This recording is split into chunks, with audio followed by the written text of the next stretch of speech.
आदाब, नमस्कार दोस्तों, मैं हूं आसिफ और आज आपको उत्तर प्रदेश की राजधानी के पास मलिहाबाद लेकर आया हूं। मलिहाबाद मैंगो बेल्ट है। मलिहाबाद और मोहान रोड पर आज हमको एक गुमनाम मकबरा नज़र आया। हमारे कदम ठिठक गए और हम यहाँ पर आ गए। हम आपको इस मकबरे की वास्तुकला, इसका निर्माण और ये कब बना था, इसके बारे में भी बताएंगे। और जहाँ पर मैं खड़ा हूँ, चारों तरफ एक बहुत ही पुराना कब्रिस्तान नज़र आ रहा है। उस सब कुछ आपको मैं दिखाऊंगा। तमाम यहाँ पर पुरानी कब्रें नज़र आ रही हैं और हमारे सामने एक बहुत ही पुराना मकबरा नज़र आ रहा है। इसकी वास्तुकला, इसकी बनावट देखकर ऐसा लगता है कि ये 11वीं शताब्दी का मकबरा होगा। हम इस मकबरे के पास चलेंगे, इसकी वास्तुकला, इसके इतिहास, इसके निर्माण, उससे जुड़ी तमाम जानकारियाँ आपको देने की कोशिश करेंगे, क्योंकि इस तरह की इमारतें गुमनामी में खोती जा रही हैं। हमारी कोशिश है कि उनको खोज कर आप तक पहुंचाना। उसी श्रृंखला में आज हम यहाँ पर आए हैं और आपको लेकर चलते हैं इस मकबरे के पास। आइए, चलिए हमारे साथ।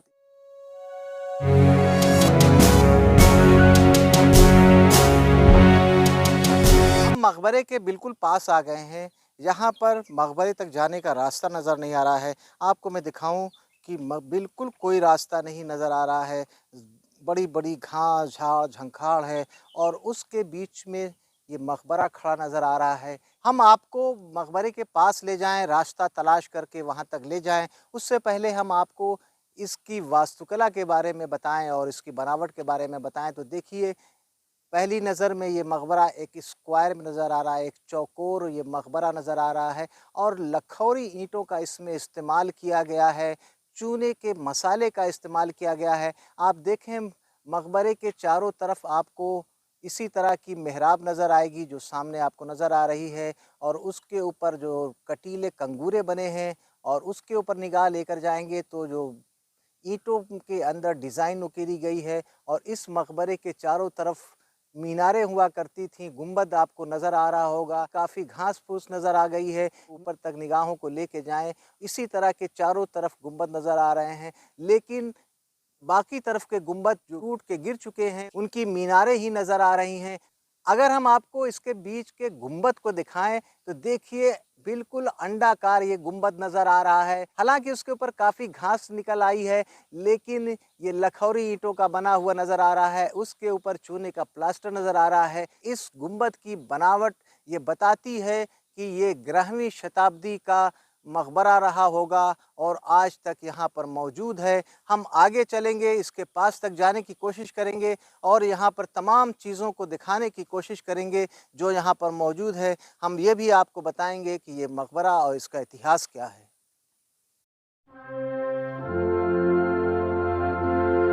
हम इधर जा रहे थे तो हमको एक पक्की कब्र नज़र आई। अगर आप इसकी बनावट देखें तो ये भी लखौरी ईंट और चूने के मसाले से बनाई गई है। काफ़ी बड़ी कब्र है। वहाँ तक जाने का कोई रास्ता नहीं है। एक खजूर का पेड़ आपको नज़र आ रहा होगा, उसी के पास ये है और पूरी तरह से ये झाड़-झंखाड़ से घिरी हुई है। वहाँ तक पहुँचने का कोई रास्ता नहीं है। रास्ता बहुत ख़तरनाक है। अगर कभी यहाँ पर आप आइए तो बहुत सँभल कर आइए। जंगलों के बीच में घिरा हुआ ये आपको मकबरा नज़र आएगा।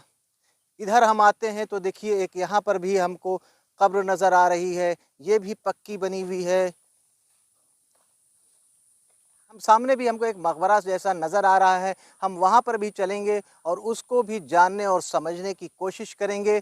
इधर हम आपको दिखाएँ, मेरे दाहिनी तरफ भी एक कब्र नज़र आ रही है। ये किसी वक़्त में कब्रिस्तान रहा होगा और जिसके निशान आज भी मौजूद हैं। यहाँ पर एक हमको रास्ता नज़र आ रहा है। बहुत सँभल कर हमको यहाँ पर जाना होगा, क्योंकि ये जंगलों से घिरा हुआ है। कोई भी जीव-जंतु आपको नुकसान पहुँचा सकता है।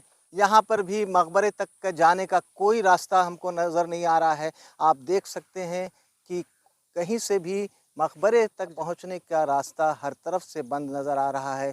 हम और कोई रास्ता तलाश करेंगे। उससे पहले हम आपको इसका थोड़ा-सा इतिहास बता दें और फिर इसका रास्ता हम तलाश करते हैं। जिस इलाके में मैं खड़ा हूँ, यहाँ पर काफ़ी संख्या में 11वीं शताब्दी से ही अफ़गान लोगों ने आना शुरू कर दिया था, जब महमूद गजनवी ने भारत पर आक्रमण किया था, उनके साथ काफ़ी अफ़गान सैनिक आए थे। उसके बाद वो भारत में अलग-अलग स्थानों पर बसते गए, समय-समय पर हुकूमत बदलती गई, लेकिन ये अफ़गान किसी न किसी सत्ता के साथ जुड़ते रहे, क्योंकि ये एक बहादुर लड़ाका कौम हुआ करती थी। ये उसी दौर का सब कुछ यहाँ पर मौजूद है। आपको मैं फिर से इस मकबरे के बारे में बता दूँ कि इधर से अगर आपको मैं दिखाऊँ इस तरफ से, तो आपको 2 मेहराबें नज़र आ रही होंगी और उसके ऊपर जो डिज़ाइन है वो बहुत ही सादगी के साथ बनाई गई है मेहराबों के ऊपर। और यहाँ से अगर आप देखें तो गुंबद का नज़ारा कितना शानदार नज़र आ रहा है। हालाँकि घास और जंगली बेलों ने इस मकबरे के गुंबद को ढक दिया है।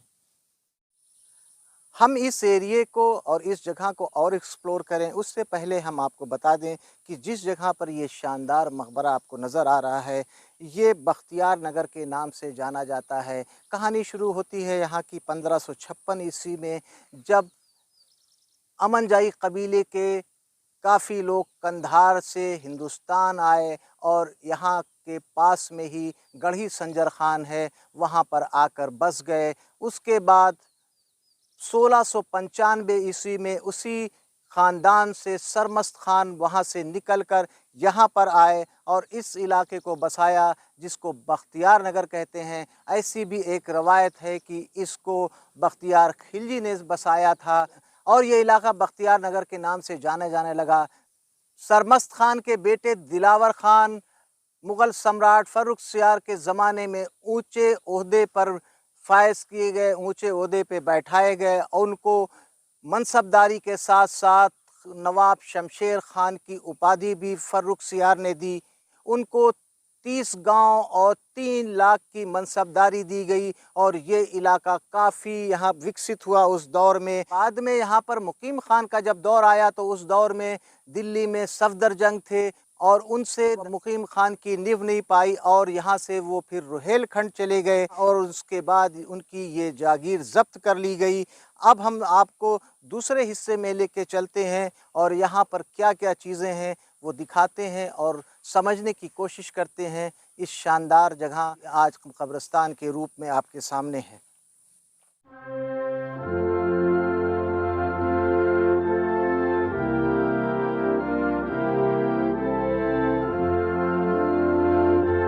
हम आगे जा रहे थे तो हमको एक टूटी हुई दीवार जैसी इमारत नज़र आई। आप देख सकते हैं ये लटक चुकी है, यहाँ पर भी जाने का कोई रास्ता नज़र नहीं आ रहा है। लेकिन अगर हम आपको इधर से इस दीवार को दिखाएं, इस पर कितनी शानदार तरीके से प्लास्टर के ऊपर डिज़ाइन उकेरी गई है। बीच में आपको मेहराब नज़र आ रही है, इसके दोनों तरफ आपको छोटे-छोटे ताक नज़र आ रहे हैं और एक प्लेटफ़ार्म आपको ऐसा नज़र आ रहा है। हालाँकि वो टूट के पूरी तरह से ख़त्म हो गया है और उसके ऊपर काफ़ी जंगली घास निकल आई है। अब हम आपको सामने का नज़ारा दिखाएँ। देखें यहाँ पर भी आपको चौड़ी दीवारें नज़र आ रही हैं, एक दर नज़र आ रहा है, एक मेहराब नज़र आ रही है, वो भी एक खंड के रूप में आपको नज़र आ रही है। यहाँ से देखें वो मकबरा जो मैंने आपको दिखाया था, वो नज़र आ रहा है। और यहाँ पर भी रास्ता बिल्कुल नहीं है जाने का और इस मकबरे के ऊपर का जो गुंबद है, इसकी डिज़ाइन थोड़ा-सा आपको अलग नज़र आएगी। मैंने जो पहले आपको मकबरा दिखाया था और इस मकबरे की बनावट देखिए कितना फ़र्क नज़र आएगा। पहले जो मकबरा आप देखेंगे तो उसका गुंबद बिल्कुल गोल अंडाकार है, लेकिन ये जो मकबरा आपको मैं दिखा रहा हूँ, इसका गुंबद देखेंगे बिल्कुल चिपटा आपको नज़र आएगा। हालाँकि उस पर भी घास-फूस काफ़ी निकल आई है, लेकिन इससे अंदाज़ा लगता है कि दोनों का जो तामीर हुई है मकबरों की, उसमें काफ़ी फ़र्क है, क्योंकि पहला मकबरा 11वीं शताब्दी का है और ये मकबरा जो नज़र आ रहा है, ये लोधी वंश के दौर का नज़र आ रहा है, क्योंकि उस दौर में गुंबद इसी तरह के बनाए जाते थे। दोस्तों, आज हमने आपको मलिहाबाद मोहान रोड पर मौजूद बख्तियार नगर इलाके में एक गुमनाम मकबरा दिखाया।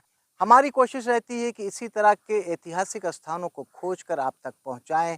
आज हमने आपको 11वीं शताब्दी में बना उत्तर भारत का सबसे पुराना मकबरा दिखाया। ये एक पठान का मकबरा है जो महमूद गजनवी के साथ आए थे और इस हिंदुस्तान में काफ़ी इलाकों में अलग-अलग जगह पर बस गए थे।